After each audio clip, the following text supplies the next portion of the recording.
Hi there. I'm Stephanie Mann at Safe Kids Now National Network, and I am really excited today to introduce to you a friend of mine that I've recently met, and she's a wonderful lady, and her name is Barbara Joy Hansen. And I'm so happy to have you with us, Barbara. And Barbara is the author of Listen to the Cry of a Child. She has an extensive history on helping others to overcome child abuse, which is a critical topic to talk about today because so many children are being abused. The statistics are pretty scary. She is a member of the Rape and Incest National Network. She co-hosts Stop Child Abuse Now, and she's been involved in the international humanitarian aid work in the Philippines. Wow. Thank you so much for joining me today, Barbara. And tell us about your journey. We want to hear about it. Thank you, Stephanie. Well, briefly, I had a phenomenal, wonderful faith-based home, pastor's home, by my mom and dad who absolutely adored me, loved me, and my brother. And but my life was shattered as a result of incest by a grandfather on my mother's side, my mother's father. He molested me and my cousins, and that created excruciating panic attacks, nightmares. I couldn't tell her, and she couldn't tell me that it happened to her until she was 83 years old. When I was going forward with a sex abuse trial case with my childhood denomination, the Christian Missionary Alliance. So I had memory blocks. It was hard to study. I studied for school, but it was hard for me in school to recall the facts and figures of things that I knew for the tests. And it's exactly like what the war vets experience in Vietnam when they've been traumatized. You wake up with nightmares. My mother heard me screaming, rocked me to sleep, So this but is we kind of couldn't help like each other. you Yeah, say it's like the PT, PTS. Okay, yes, D. okay. And it keeps enormous energy to keep it hidden. And our minds are like computers, so we forget or we can recall it. And a lot of a couple of my friends, I should say, have been put in mental wards as a result of this. Yeah. We have had crazy happen to us, but we aren't crazy. And I never saw myself as crazy. I never saw myself as angry. But when I was facing the clergy in a sex abuse trial, I had told my father 3 years before I came forward with the pastor that molested me at a camp, at a Christian camp. I had told him about my grandfather's incest, and he made me shut up for 3 years. He said, "No, it's going to kill your mother," not knowing, she hadn't told him, not knowing that my grandfather also molested him, or molested my mother, I'm sorry. And I had an uncle that was a pedophile too. Oh my So goodness. it Seems to have been creates a running in jungle your of no family, escape. and you're not unusual. So what happened as a result of that? And how'd you get out of this? Okay, in 1997, there were 30 some adult survivors that came forward that had been missionary kids in Gabon, Guinea, South Africa, and the Mama Alliance Academy with the Christian Missionary Alliance denomination that came forward with me the following year, 1998. And these kids were flown by Missionary Aviation Fellowship to the jungle, remote jungle, no phones, no cell phones, no emails, no communication with their parents. And I'm talking about like little 3 or 4-year-old kids were sacrificed, that's my words, for the sake of the gospel, to get the gospel in Africans' hands and then send their kids away.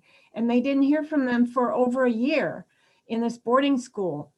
And there was no prevention at that time. I don't know if there was a cover up or not, but what Sounds like it. they set up a committee of investigation, a separate council, And their questions were, well, what is it going to cost the denomination? What about therapy? What about lawsuits? We're embarrassed. No, one man spoke up in the committee. He said, we need to do the right thing. These kids need to be heard, adult kids. They need healing, restoration, Absolutely. and so they sent them to a retreat. And since then, the denomination is the first denomination to own up and acknowledge. And they have put out a safe place workbook for churches. So my case came forward then in 1998. The evil was exposed with the clergy that probably went from campground to campground to campground. I was an 11-year-old, very innocent, shy, introverted. I hated how I looked. My body was scrawny, skinny. I tried to gain weight with milkshakes. Nothing worked. I didn't realize my body was shut down like a clam. And so I went back to the campground. We actually have a cabin there. We go every summer. And I saw a best friend that I briefly connected with in the afternoon. I hadn't seen her for 27 years. And so she said, what's going on with your life? I said, well, I work with addicts. I teach a support group. And we just briefly connected. And then they had the evening service in the camp meeting. And she poked me on my arm, weeping as she ran to the altar practically. And she started heaving, sobbing.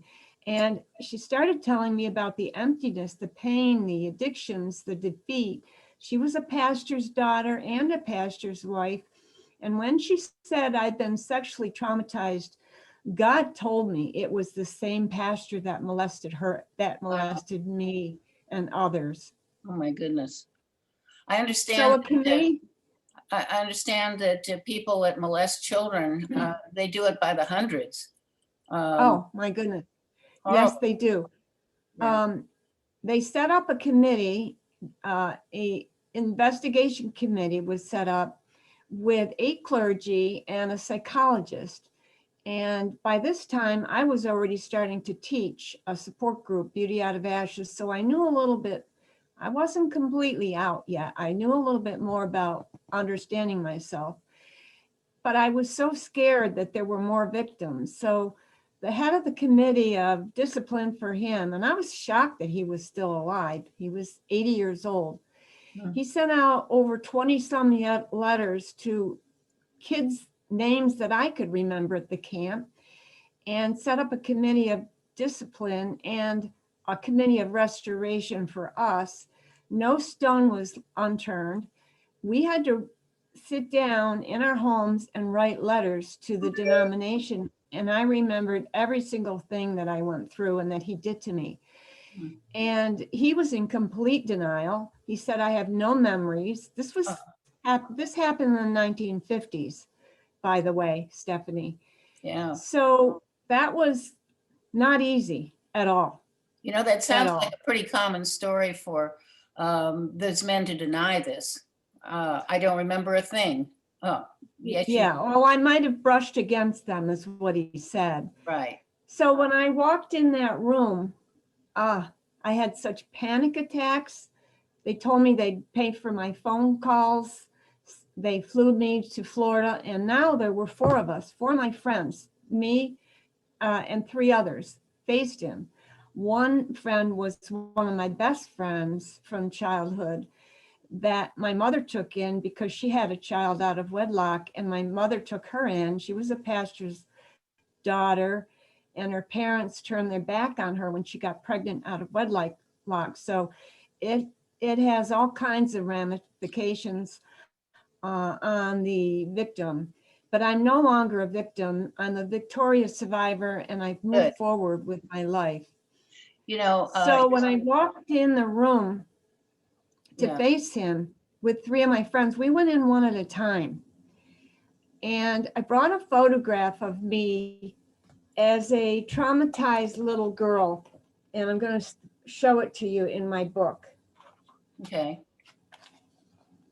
Can you see that picture of me? Yes, I can see it. Oh, that's what I looked like, scrawny, skinny, and I did not like the way I looked. so I gave him that picture. I said, I want to give you the picture of the little child that you abused. You're seeing an adult survivor that wants to talk to you. So I gave an hour and a half of my testimony. I gave him that picture, and I gave one to each of the clergy as well. My husband blew it up. And an hour and a half or so I spoke, and they had to keep turning up the tape recorder. They'd never gone through anything like this before with a sex offender clergy. And some of the pastors knew him well. My mother knew him well. She played the organ at the campground. He played an accordion, I believe. And they had to turn the tape recorder up. I didn't understand why. And it was because I was timid, I was shy, I was introverted, shut down. And I realized I had to turn over here. The psychologist sat on my right, and then he sat on the right of him. And when they turned up the tape recorder, I thought, you know what? I need to face him and look at him, Yes. which is what I did. Good. And the psychiatrist said at the end, you thought of an amazing question to ask him, which wasn't in my notes, and it wasn't something I intended to ask him. But I said, I want you to sit and think about the question I'm going to ask you. Who hurt you so bad that you had to hurt me so bad? Good question. He said, well, I was raised in a godly home like you, and I don't recall being molested. But thank you for coming. And then he said something that the clergy and I never thought we'd hear, because there was absolutely no admission of guilt. What he said was, I don't know if you can find it in your heart to forgive me. And I thought, oh my goodness, that must be an admission of guilt. I said, forgive you? Yes, I couldn't be here if I hadn't done that, and I will forgive you. But I said, you need to run into recovery for everyone that you have harmed. Wow. They have harmed in sports coaches abusing children in Sports Illustrated magazine.